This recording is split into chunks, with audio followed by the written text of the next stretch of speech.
Bom dia, companheiros, corações queridos.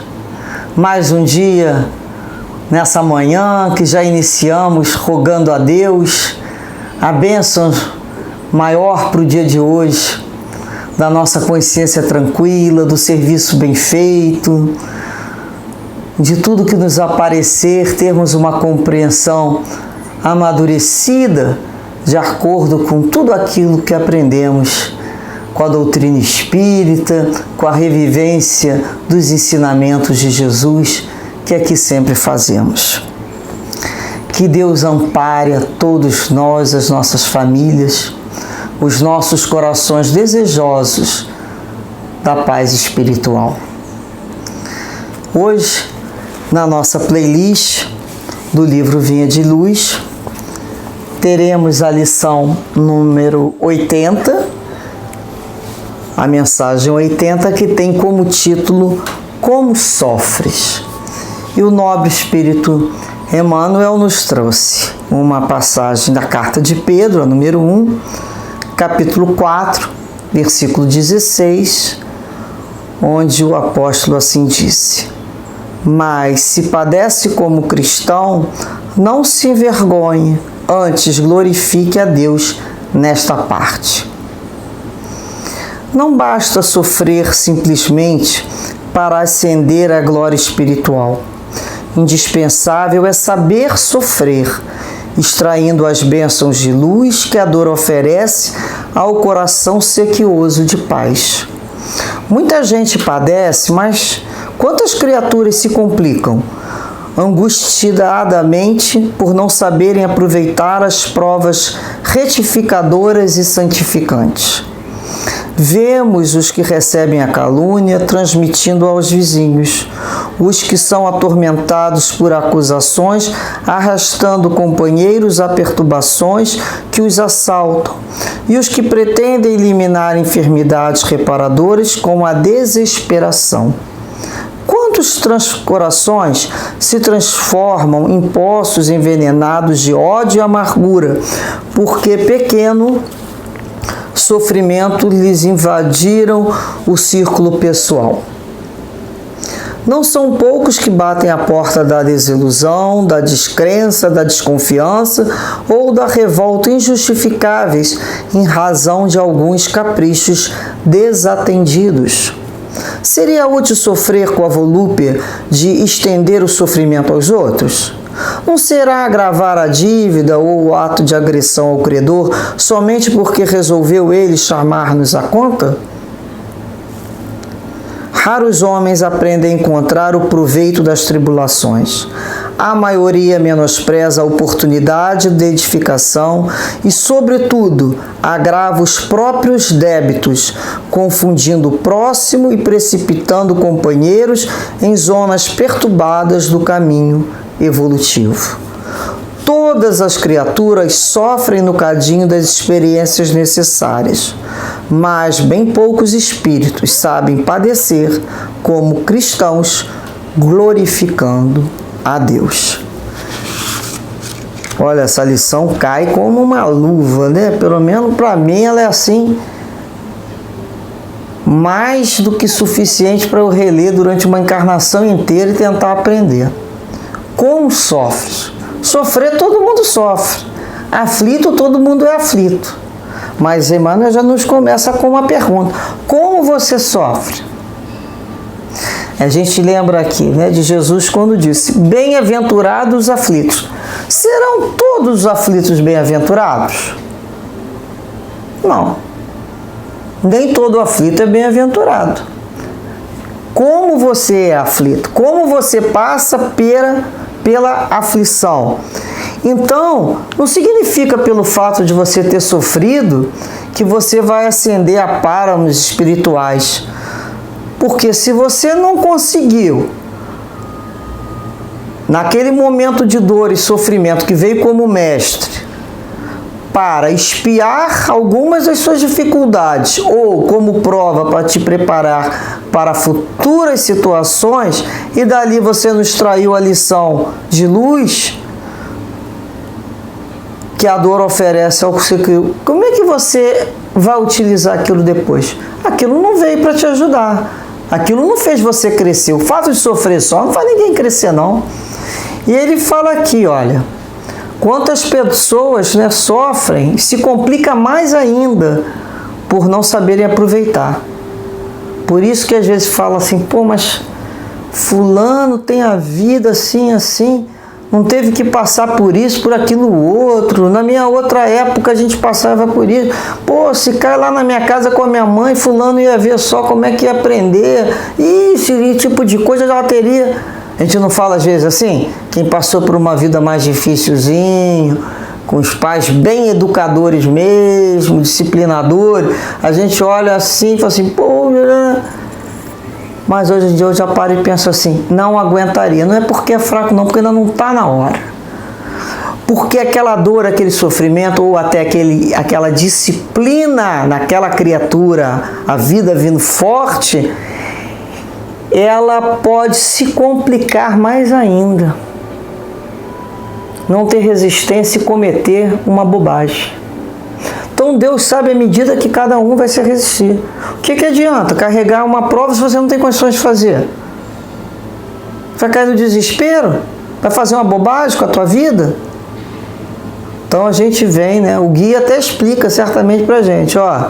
Não está pensando que você vai chegar lá, fazer acontecer, porque aqui no plano espiritual, né, tá tudo muito tranquilo. Você não tá com aquela dorzinha lá do dente, não tem a dor do fulano que te perturba lá. Aqui é fácil. Mas menos, vai dentro da tua possibilidade. Não vai mais além da tua conta não, porque senão você abandona tudo e sai correndo. Aí é pior. Aí vai ter que voltar em condições muito complicadas. Por isso que nós aprendemos a aceitar a dor e não a buscar a dor. Buscar a dor é uma outra situação. Aceitar a dor é uma hóspede. Alguém gosta de ter dor? Dor de dente? Alguém gosta de ter dor de dente? Não. Mas a gente começa a ter mais resistência até à própria dor. Gosta de ter dor de coluna? Gosta de ter dor de cabeça? Gosta de dor. Dor dentro de casa? É uma hóspede que a gente não deseja que ela permaneça por muito tempo, a gente atende dentro da necessidade e vai aprendendo o que isso aqui está me ensinando.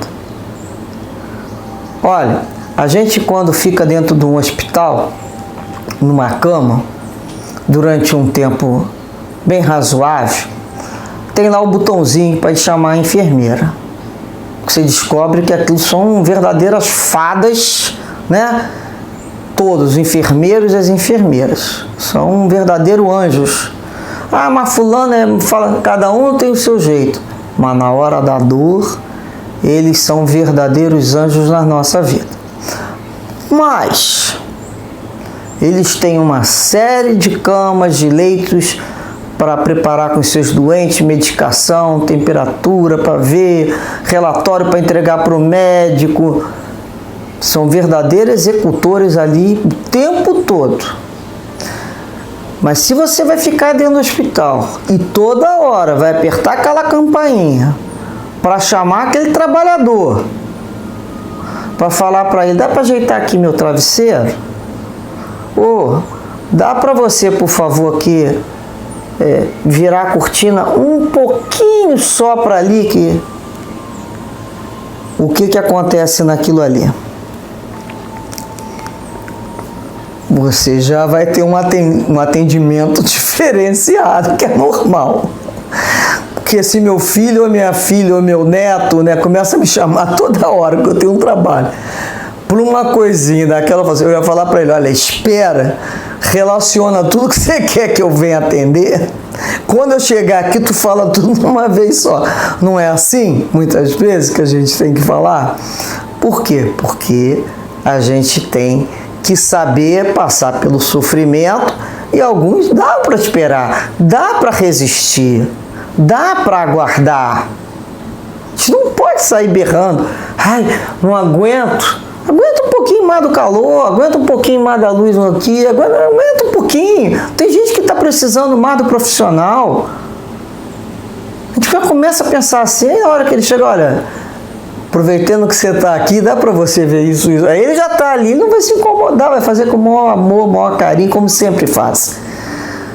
Só quem já viveu dentro de cama de hospital sabe agradecer esses profissionais abençoados por Deus demais. Que eles sejam muito abençoados. Ô, profissão abençoada. Mas, então ele aqui está dizendo, né? Quantos que não sabem passar pela prova? E acontece o seguinte, ele passa ali pela prova da calúnia. Mas de vez dele vencer e ter resistência daquilo ali, ele vai transmitir a todo mundo, aos vizinhos, que fulano falou, que fulano disse, vai arrastar companheiros à perturbação para o outro ficar com raiva do outro, vai, que a gente chama, vai fritar o outro, vai falar mal pra caramba do outro, né? Ele entra no desespero, no abafamento, toma alma, ele tá mal, ele tá com uma dor, mas ele se agita tanto, faz tanta gesticulação, que o outro fica apavorado e ele piora mais ainda a situação dele, sanguínea, a circulação, a pressão, porque ele entrou no desespero, porque não soube ainda meditar, a trabalhar dentro de si a própria respiração, o seu fluxo interno, aplacando o que vem de externo. Olha como é importante esse conhecimento para usar nesse dia. Ah, mas todo dia eu tenho que fazer oração, mas todo dia eu tenho que estar em vigilância, todo dia eu tenho que fazer um pouquinho de meditação, mas eu estou bem. Você está bem? Isso tudo, faça quando está bem, para eu poder usufruir desse teu conhecimento, dessa tua possibilidade, no dia que você estiver mal. Ali você vai saber o que você vai se falar. Por isso caminhe enquanto você tem luz. Porque na escuridão, a pessoa que pega a casa dela e organiza enquanto está claro, ela sabe o que está nessa gaveta, o que está na outra gaveta, o que está naquele armário. Eu sei tudo. Aonde está tudo na minha casa. Porque tudo tem uma organização. Se acabar a luz aqui de noite, eu vou tatear e tenho certeza que eu vou saber onde eu guardei a vela com a caixa de fósforo. E o lugarzinho para colocar a vela que vai estar do lado. No lugar dele. E às vezes os familiares de casa não entendem, né? Mistura o remédio com óleo, com a vela. Aí eu brinco, ó, faltou o professor de jardim da infância, ensinar o aluno a fazer círculo nas coleções. Gatinho com gatinho, pintinho com pintinho, vela com vela, roupa com roupa, alimento com alimento, remédio com remédio. Né, gente? Eu trabalho muito assim na minha cabeça. Chega a ser até demais. E gosto de tudo. Por quê? Porque se acabar a luz eu sei onde que estão as minhas coisas. Eu não vou ficar no desespero. Por isso que a gente arruma, por isso que Jesus falou, caminhar enquanto há luz. Porque tem momento que você vai tatear. Mas você tem até que saber por onde você está tateando. Você já fez tanto aquele caminho quando estava claro, que quando estiver escuro você vai saber tatear. Você vai saber por onde andar. Então, ele fala que muitos desses corações que recebem as dores, né, eles se transformam em poços envenenados de ódio e amargura. Deixa nascer a raiz da amargura. Ficam aquelas pessoas azedas, né? A gente até é errado, mas às vezes a gente brinca. Parece um pé de boldo, amargo. Ah, mas ela passou por uma amargura. Todos nós passamos. Mas não podemos deixar a raiz da amargura crescer. Ela tem que ser retirada. Não faz bem para ninguém. Nós vivemos o luto. Todos nós vivemos lutos. Todos nós aqui choramos. Todos nós sentimos dores no corpo físico. Todos nós aqui certamente vivenciamos ingratidão, rejeição, difamação, passamos por calúnia, passamos por prejuízos seríssimos. Mas eu não posso transferir para o outro. Eu vou viver no meu mundo íntimo, vou ver o que aquilo ali pode me ensinar, eu vou tentar decodificar o que aquela lição está me trazendo, vou guardar a parte que foi importante para o meu crescimento e que eu me descobri que aquilo ali não me destrói. As pessoas saem da vida da gente Mas ninguém precisa vir me salvar, não. Eu mesmo me salvo, porque eu tenho meu Salvador, que é Jesus. Essa firmeza.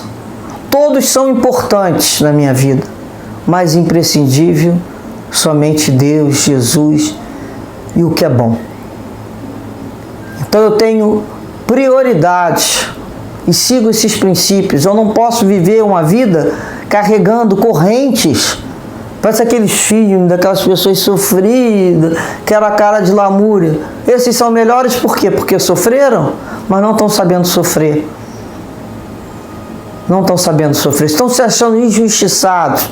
Estão achando que receberam um peso maior do que deveriam receber. E isso não é verdade, porque Deus é injusto e jamais nos dá uma situação que não temos condições de resolver. E se nada sofrermos, não aprenderemos. Porque nem sempre aprendemos pelo amor, a maioria das vezes não aprendemos pelo amor. A dor, eu costumo dizer, é um intensivão. O tempo que se passa pela dor, você aprende que o que demoraria em 3 reencarnações ainda para aprender, por pessoas, coisas muito boazinhas. Então tem pessoas que precisam de aprender pela dor. Nós aprendemos muito pela dor. Então, se nós não sofrermos, como vamos aprender? E se nós não sofrermos para aprender, como poderemos aos outros ajudar e melhor esclarecer? Eu não vou saber do que o outro está me falando. Ah, aconteceu isso com o marido, papapá, ou com a minha esposa. Não sei, nunca vivi isso. Ah, eu sei, já vivi essa dor. Eu posso não saber aquela, mas eu já vivi a minha. Ah, mas eu nunca tive dor física. Eu sei? Ah, eu sei. Dói, não dói? Olha como é que a gente começa a ter mais empatia. Ah, na minha casa eu tenho problema com meus filhos. Se a pessoa fala, ah, na minha só tem um anjinho. Não, eu sei que quer passar problema com filho, com irmão, com parente. Eu sei que é ambiente de trabalho. Eu sei o que são amigos. Eu sei aqueles que dão rasteira. Passamos por tantas coisas e perguntamos por quê? Para aprendermos. Quando o outro chega para nos falar, a gente fala assim, isso dói. Não adianta dar receita de bolo para o outro, porque não existe. Não existe. O momento do outro de sofrimento é lícito. O outro vai sofrer, ele vai chorar, ele vai, no início, estar mais azedinho mesmo, é natural, um tempo. Mas depois disso ele começa a renascer. Já viram aquela árvore que é podado o galho? Podado, essa aí morreu, vai morrer de vez. Morre não. Quando você menos espera, ela brota novamente e brota muito mais forte. Ela descobre, eu sou um vaso que trinco, mas não quebro. Não é? Aquela fragilidade excessiva, excesso de sentimentalismo. Não é com todo mundo que funciona.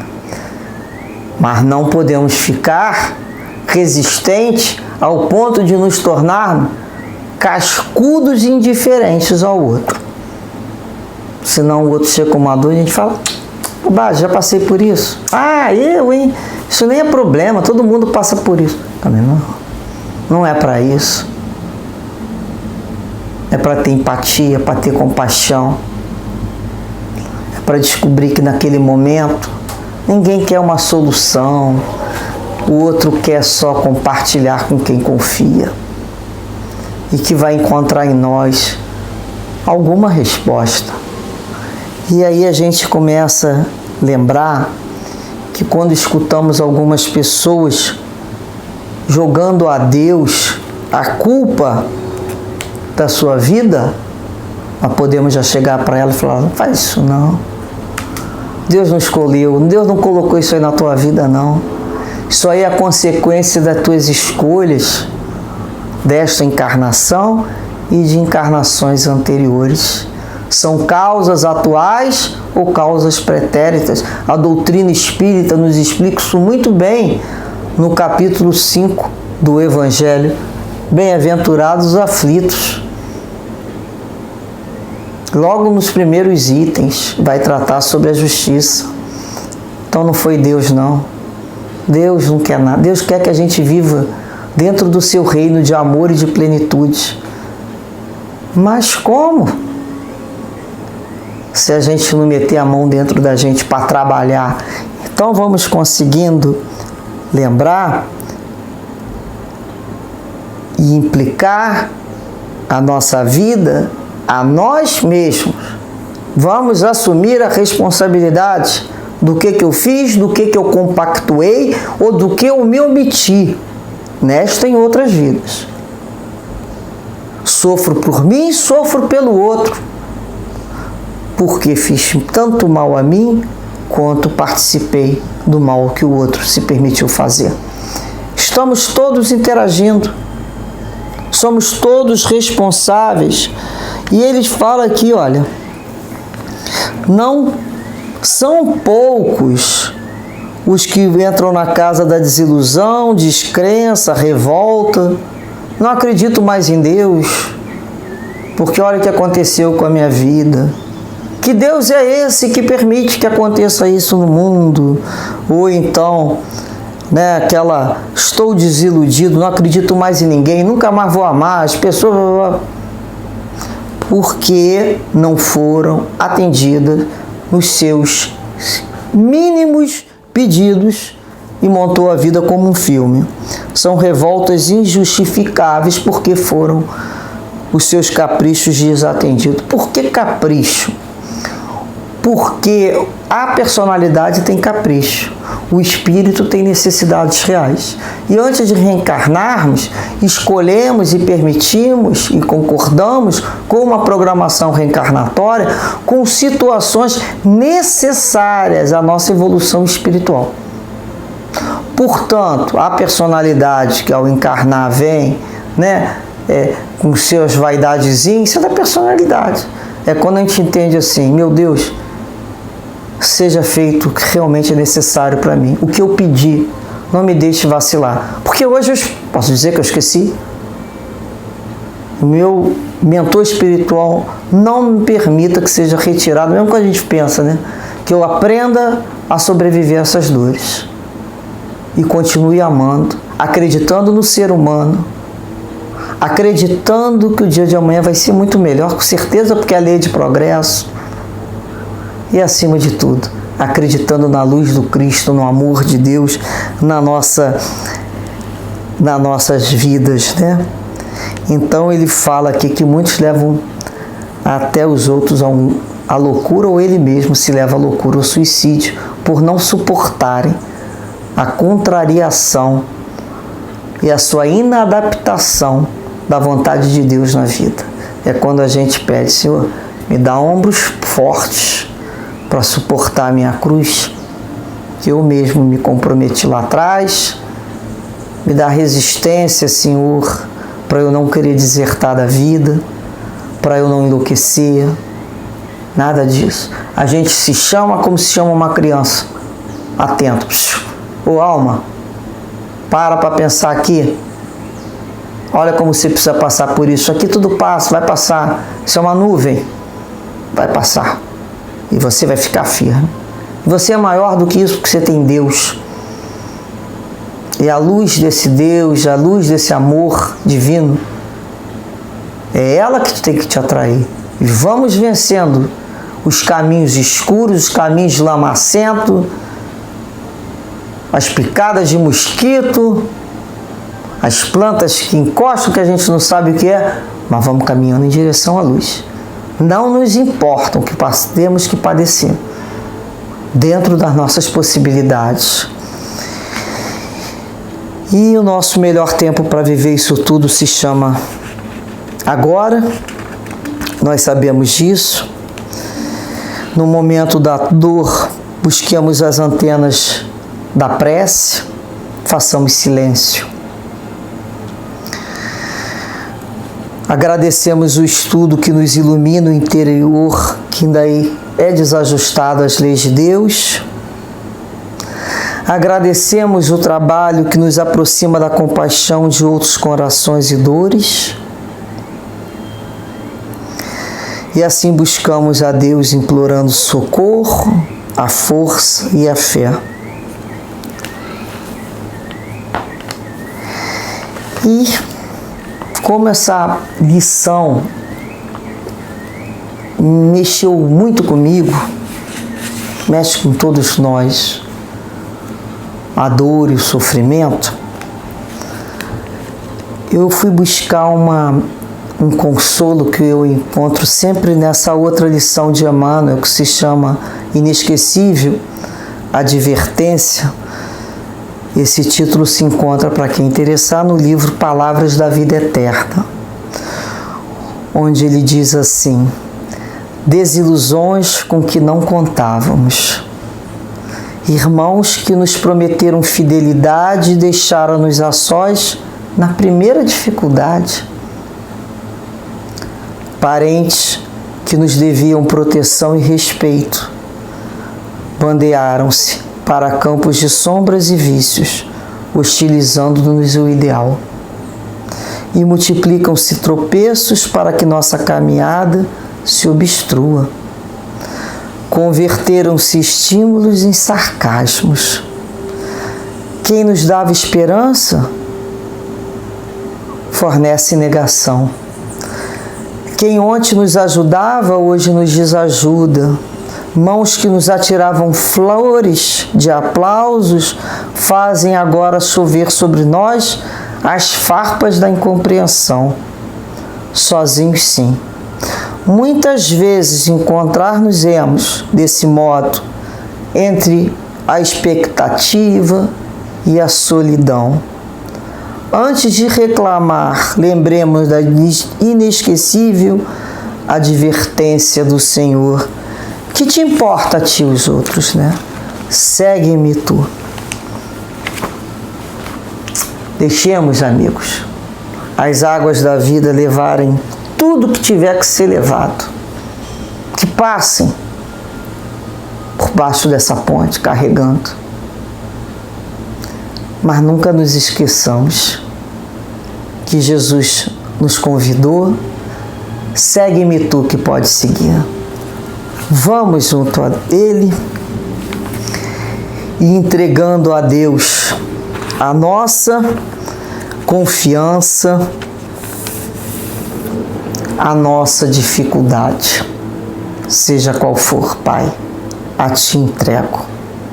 Fiz a minha parte, tentei resolver com as soluções que eu tinha condições, tanto na área intelectual quanto moral.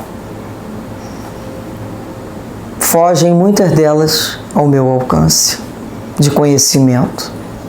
A essas, Senhor, não desanimo, mas entrego a Ti, Senhor, com a confiança que na hora certa Tu me darás os recursos necessários para resolver uma a uma, com soluções cristãs, com muito amor. Muita paz, muita resignação, muita confiança em Jesus, muita confiança nos vossos guias e mentores espirituais. Nunca estivemos nem estaremos sozinhos. Amigos velam por todos nós na espiritualidade. Graças a Deus. Graças a Deus.